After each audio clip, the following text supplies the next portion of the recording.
Hello everyone, this is Hippie Magica. Welcome to the YouTube channel of self-love, magic, and manifestation. I'm going to talk about today about how situations, how your job is you pushed out, right? So usually this topic of you pushed out is talked about relationships, people, family, partners, right? But today I'm going to talk about how situations, how your job are you pushed out? Like how it's a reflection of you. So one of my biggest successes, and I feel like I'm still like working at it, but like this is I'm living in a dream in regards to my career, my lifestyle, my dream life, my dream work schedule, my dream hours, my dream pay. It's like I have it all. Like like I have all the freedom to do whatever I want, whenever I want.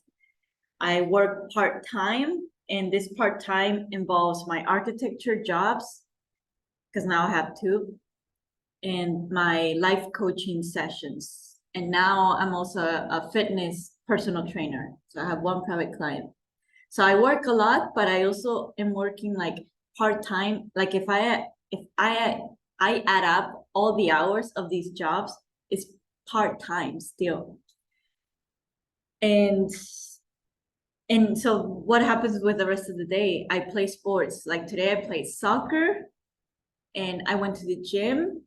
So that's like already like 3 hours and a half or four that like I was like doing non-work related. And it's only like 3 p.m. and I already did all that. I socialized, I talked to a friend. Um, I'm now recording this video. I cleaned the house. I washed my clothes. I ate. I made some tea for like the rest of the week. I'm gonna work a tiny bit after making this video, and then I'm gonna go to play soccer for like 1 or 2 hours with girlfriends. Then I'm gonna come back and it'll be spontaneous. Like if my friends invite me to go out and eat something, or I don't know, do karaoke night, I'll do it. And if not, I'll just come back, maybe work if I feel like working in regards to like my my architecture projects, or if I feel inspired, I'll draw because I have it right in front of me. I'll paint, I'll draw. Let me show you my last art piece that I did that is so beautiful. Oh my gosh, I'm so proud. Look at this. Oh, isn't it amazing? Oh, I'm in love. I'm in love. I'm in love. So now I'm also drawing every day. So today I will draw.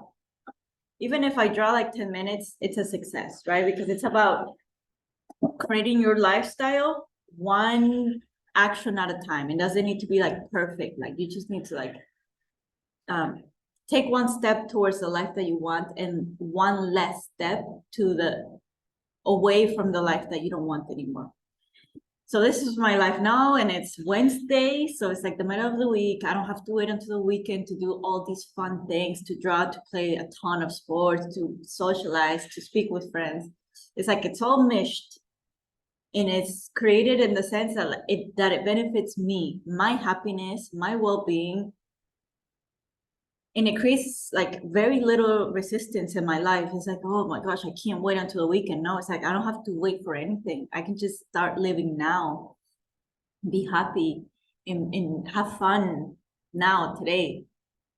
And yeah, I'm also manifesting my work to be easier and faster, and I'm more efficient. So I just finish everything way faster, and I don't have to like overthink things, and I don't have to like worry that if I did a mistake. So it's like I worked a lot on my mental aspect, on my mindset, to get to where I am.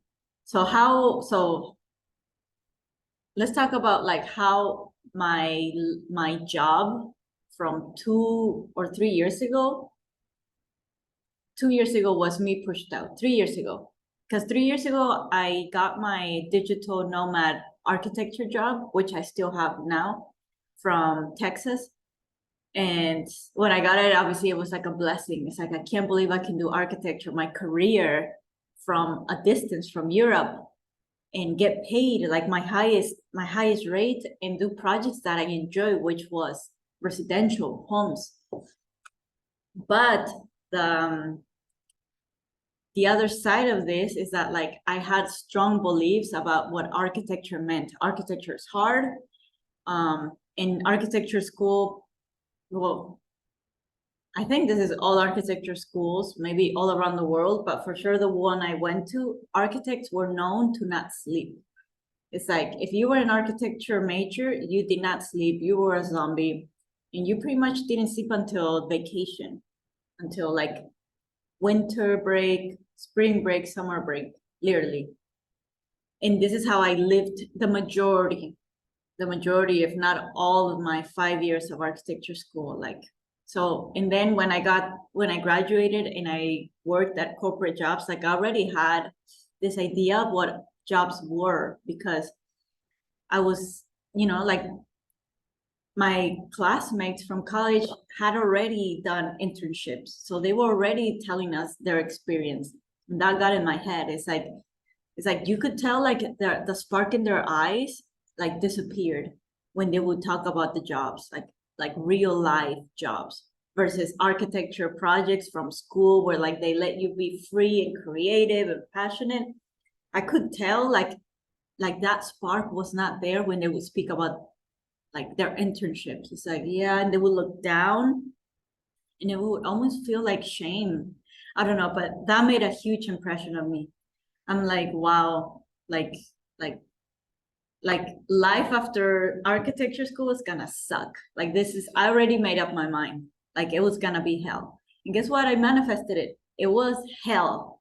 Working for firms, for people that like were racist, were arrogant, were toxic, didn't look out for the best in me, even though they were the leaders, the managers, the CEOs, they were competitive, they were giving me projects that were not fun, that I hated.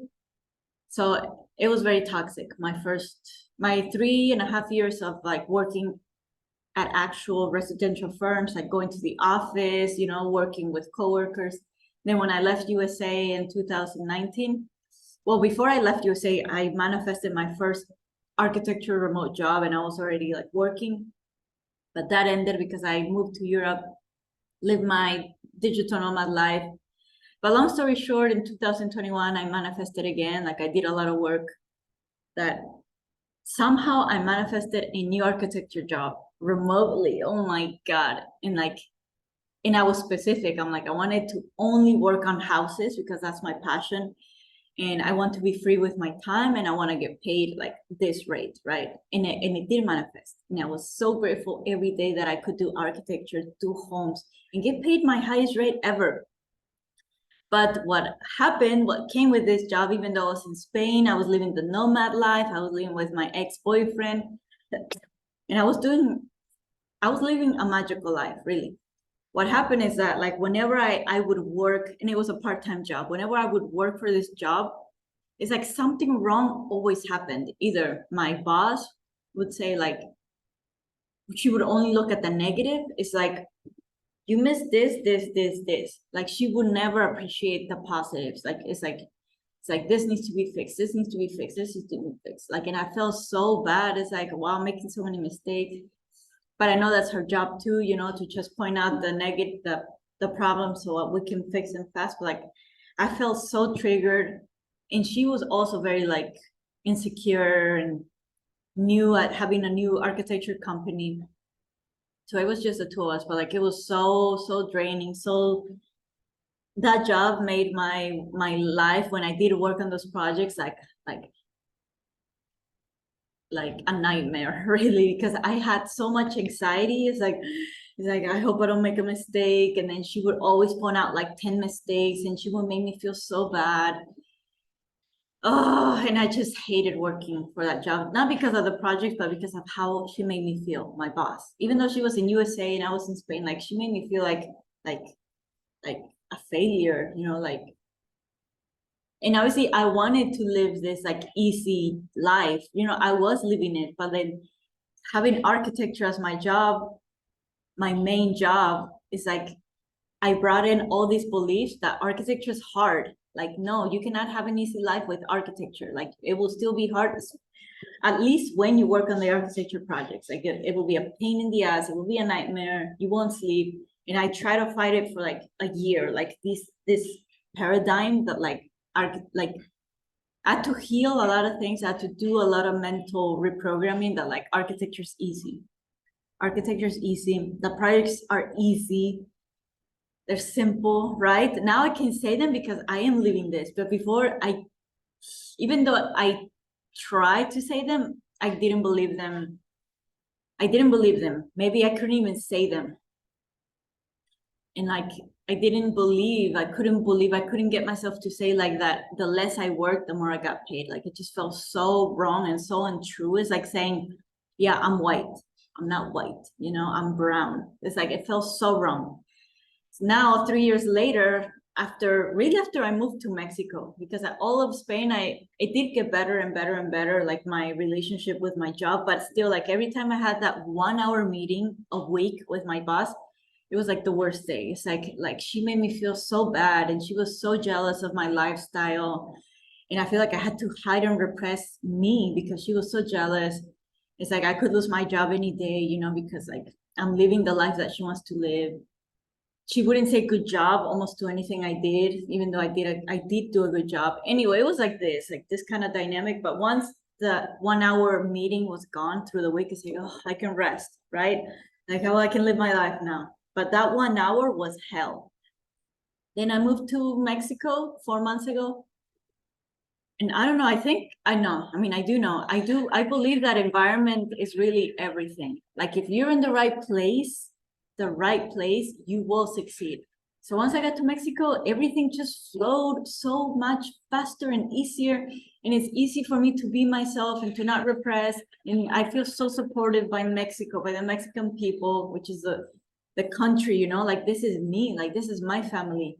So it's not like I'm like trying to prove myself to white people and try to show my worth because they already see me as low because of my skin. It's like I don't have this extra weight of proving myself to white people in my surroundings, right? At the gym, art class, or whatever. It's like here I can just walk on the street with my bikini and I can say hi to the majority of the people, which are like my Mexican people, and they'll smile back at me and they'll be so happy to see me. They're like, oh, Maria. They'll come and kiss me on the cheek. They'll give me a hug. And that's how it is every day. It's like, oh, I see someone, we come running at each other, we hug, we kiss, and it's like, oh, so good to see you, how's your day? Every day is like this, every day. I didn't have any kind of contact like this probably in 20 years or 2 decades. Like since I left USA at the age of 10, right? Like this kind of contact where like they see me for who I am, beyond my skin color, beyond my background, beyond my career, which is a very white, superficial way of seeing things.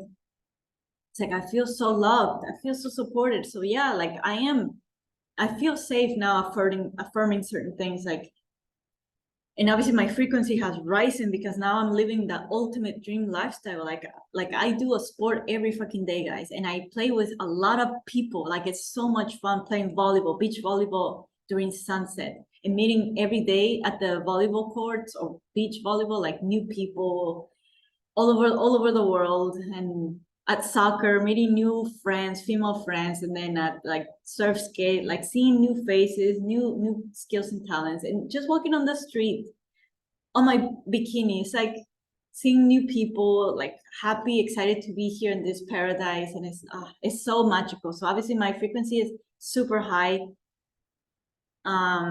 Yeah, like now I do have an easy architecture job. Like my boss completely changed. Like now she completely changed the way she sees life, her personality. I don't feel jealous from her towards me. She's not so negative. Like she's like way less negative.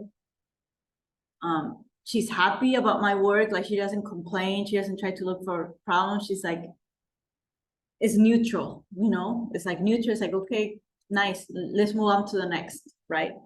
And yeah, so the meetings are shorter, the meetings are nicer. She's changing the way she is. Like she's like, oh, like this is my vision. Like somehow, which I know she's a reflection of me, she went to this architecture workshop event and they talked about like how the architecture firm's website should be built for the people for the clients that they want to work with, instead of having projects that they have that they don't enjoy, right? So she's already getting into this like, yeah, focus on what you want, focus on the clients that you want, because she's a very powerful manifestor, but she was extremely negative. And yeah, I'm not gonna coach her, it's like, you do you. And I don't even think she knows that I'm a life coach anyway. But yeah, like she started doing this, so she's getting into this positive mindset, she's getting into this focus on what you want, not what you want to say. And this is gonna benefit me extremely, because if she's happy and if she's focusing on the things that she wants, because I know she's a powerful manifester, like the things she manifests when she's negative, boom. And now that she's gonna focus on the positives, I'm so excited, because now our work is gonna get better, easier, higher quality, passion projects, more money, right? More freedom, more trust. And yeah, we only see each other still.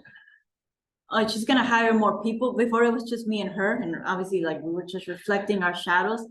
And then 6 months ago, she hired a new girl, and I love her, but she's still learning. And now she's gonna hire 1 or 2 more people because we're expanding. So it's like everything is getting better. Like now I'm gonna probably become a leader in this firm digitally, even though I've never met the firm owner or no one in person. It's like I'm getting more opportunities, I'm getting more freedom. I don't have to hide. I work the hours that I want, and I'm getting faster, more productive. It's like everything gets better and better and better, literally. So when you change the way you see things and you change your environment, like the people that you hang out with, the people that are around you, and family, like, because everything affects your frequency, everything affects the way you see life. Don't be around negative people. Don't be look at their life, first of all. Like, do you want to live the life that these negative people live? No. So stay away from them. Really. Only be around the people that you would like to be like. Maybe you don't want to be like them, but like, they're successful, they're living a good life, right? And because they're positive, because they're yeah, like really, perspective is everything. Really, it really, really is. So if you're with toxic coworkers, it's all you. You need to change the way you see everything. You need to heal within. Use Ho'oponopono. Move the energy within. Because nothing is set in stone. Nothing. Everything is energy. Everything can change at any time, at anywhere. But you need to take responsibility that you created it and stop being a victim and be a creator. This could take days, weeks, months, a year, or years, right? Depends how much internal work you do, and if you ask for help or not, because I do have a supportive community now, even more than ever here in Mexico, because seriously, like every corner has like a flyer of human design, tarot, spirituality, yoga. Like it's the most spiritual place I've ever been in. So like I do have a lot of spiritual, like now, connection, support, and we help each other see our blind spots, right? So like you don't have to do this alone. Like get some help, manifest some spiritual friends. You don't have to hire a life coach, but obviously, like if a life coach is specialized in something, in 1 hour you're gonna solve a problem, right? But like you can manifest a community, you can manifest better people in your life, better clients, better job. You can even manifest that your job gets better. Maybe you don't have to leave it, maybe you just change the frequency of how you see your job. Like if you really love it and it's ideal, but like the people are toxic, the environment is toxic, but it's like like you keep attracting the same thing basically. Like there's something in you that needs to change. Like either the way you see your job, the way you see men, the way you see women, the way you see work, the way you see success, the way you see money. Like really dig down, journal, like why do you think, how do you think this reflects you? Like this scenario, this job, like how? Figure it out, then change it. And trust me, like it's a lot of work, I'm not gonna lie. Like I feel like my spirituality, self-love, manifestation journey is like it's a part-time job in my life. Like because I do like it's like maybe not the top priority anymore. In Europe, it was my top priority. It's like that's the first thing I did every morning. Now I do like my hobbies, art, working out, sports, and then I do like my spiritual stuff in between, you know, or like after, and then I do like my job. So it's like if you're in a place that you're not happy at all and you're just like dying to get out of it, then yeah, prioritize your spirituality, your self-love manifestation, like healing, like prioritize it so you can get out of it as fast as possible and change it. But yeah, it should always obviously be like part of your routine, no matter what. Like it could be weekly, daily, but I feel like not monthly, because if you do it monthly, then you're gonna self-sabotage, you're gonna get lost in the mind, the ego, and the ego will always look for problems. So it's better to do it more often. So yeah, it's about like your past experience about this job, or your parents' past experience. Like, how did your parents work? What was their lifestyle with work? What was their relationship with work, with coworkers, with money, with being successful? Then you're gonna figure out your own, right? Because you were born out of them. Like you're gonna inherit a lot of the things that they lived. So yeah, so let me know if this helped, guys. Um, for me, my career is probably one of the most important things in my life, but it's also part of my lifestyle. Like for me, my art, my architecture, my sports, it's all me. Like for me, it's not separate. But like for me, being successful, you know, in my career is very important. Like for me, success is not about having kids, getting married, you know, like attracting a man or whatever. No, for me, I'm very like, I don't know. This is just how I am. I like to improve, improve, improve, improve in everything I do. And obviously you cannot improve, improve, improve controlling a person, controlling your kids, controlling your husband. No, like you cannot control people. Yes, you can attract a different reality with them, but at the same time, if you don't, you should still be able to control how you react, right? Your reaction is what matters. But like at least you can control your work, the quality of work, how much you're improving in sports. So for me, seeing progress in myself is the most important thing. Okay, guys. Well, yeah, I feel like I've announced myself as a self-love manifestation coach for like 3 or 4 years, but now I feel like the lifestyle coach for leaders. I feel like I've been attracting a lot of leaders lately, and I really enjoy them because I'm a big visionary. You know, I like to think big, and I do like to help people, but not directly. You know, like I like to have I would like to help the world, but not directly. Like for me, helping the world is just being happy. If I can be happy and make myself the happiest, I know I'm gonna raise the world's frequency. But lately, I've been attracting people who are like leaders, or they want to be leaders, or they know they're here to make a big impact in the world. They know. And I've coached two, and it's like I get so much pleasure because we think big. We're not thinking about the little things like family, like I don't know, self-esteem issues. I mean, they do have all self-esteem issues, they do, but like they're thinking about ideas, about how can I make this idea come to life? How can I impact the world? And like my advice is helping them, and I feel so like fulfilled. Obviously, I would never close my services for people who are not leaders, but like I'm starting to see that like I would like to work more with leaders. Why not help someone who has a big vision of how to end poverty, or how to make spirituality accessible to the people who don't have the money to pay expensive services for coaching, right? Everyone deserves to have a healthy mind and heart and body. Why make it so expensive? You know, if I can connect with these kinds of leaders, or like someone who's like passionate about food and like different recipes, and then like I want to share, I want to help everyone teach them how to cook, or help them be passionate about cooking, passionate about food. It's like, and like they want to like impact millions. It's like, okay, like let's work through this, you know, like it's this same thing, self-esteem, self-worth, mindset, but like I'm really being pulled to work with these kind of people. It's just exciting. So if you think you're a leader, if you think you're meant to be a leader, you're meant to make a big impact in the world, but like you don't know how, or like you're self-sabotaging, like invite you to book a session with me, and I'm gonna help you get there. Trust me. Okay, guys, well, have a beautiful rest of your week, and I'll see you in the next video. Bye-bye.